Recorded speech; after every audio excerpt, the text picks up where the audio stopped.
I'm Dr. Kate Bevan-Marks of HypnoTC, the Hypnotherapy Training Company. And I've got a question for you.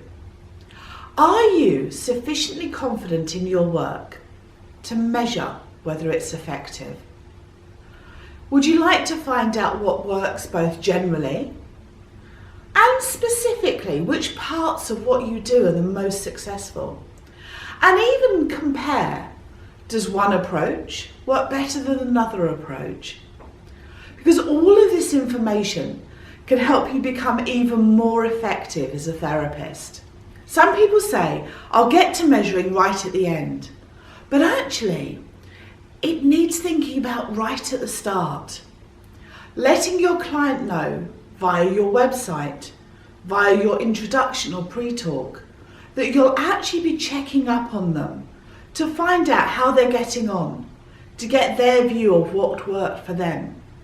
Now this can enhance not only the therapeutic process, but their perception of you as an expert. So what do you measure? Do you measure the outcome? Do you measure the process as it goes on? Some people say that by measuring you're giving back the problem.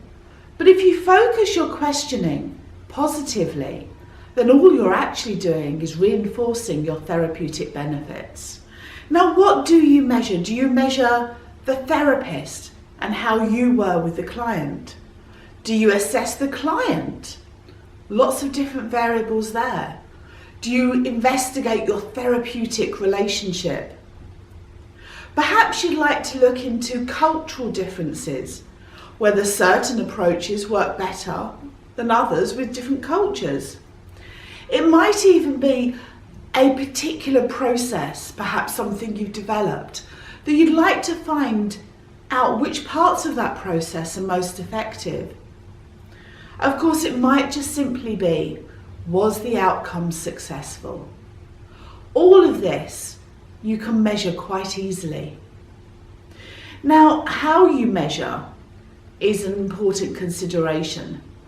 Do you prefer to give your client a piece of paper as a questionnaire, or are you able to email them or send something via the internet? That might influence your approach to finding out this information. And of course, whether you prefer to work with words or numbers is also important to consider. If you're going to work with words, then you're going to be looking at interviews, whether long ones or just short questions, and analyse that by interviewing and then looking at the words that were said, looking for themes and getting insight that way. Or perhaps you're really a number cruncher, in which case scales, numerical questionnaires, all of those are ideal for you. And then not only can you use descriptive statistics, looking at the data you have, but the broader inferential ones, so generalising your data to a wider population.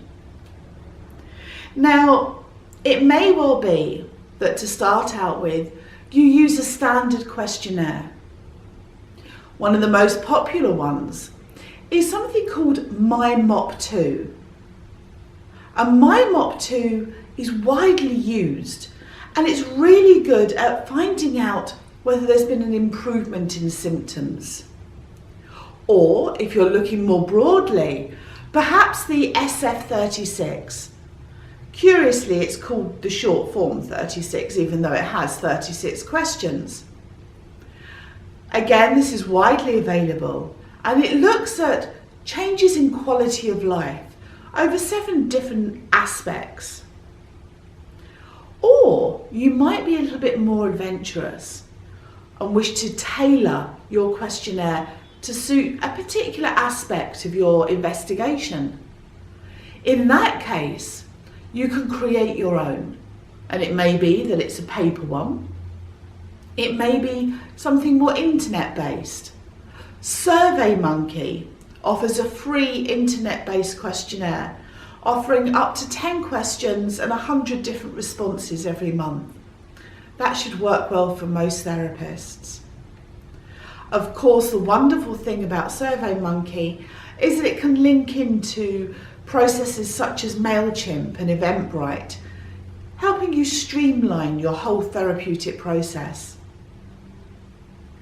What do you do with all of this information when you have it? It helps to inform your practice. You get to find out not only where things could improve, but also the nice part, what you're doing well, so that you can carry on doing that and perhaps make it even more effective. You might even want to write it up, perhaps put the research up on your website or share it more broadly, perhaps in a blog. Now, talking of blogs, if you'd like more information on how to assess your own effectiveness, do have a look at our blog on this topic on www.hypnotc.com.